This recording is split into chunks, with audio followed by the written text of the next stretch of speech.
Let us learn about Morrissey's cuff impulse. This test is used to assess for the saphenofemoral incompetence in varicose veins.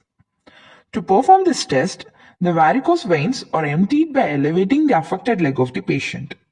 Then, the patient is asked to cuff.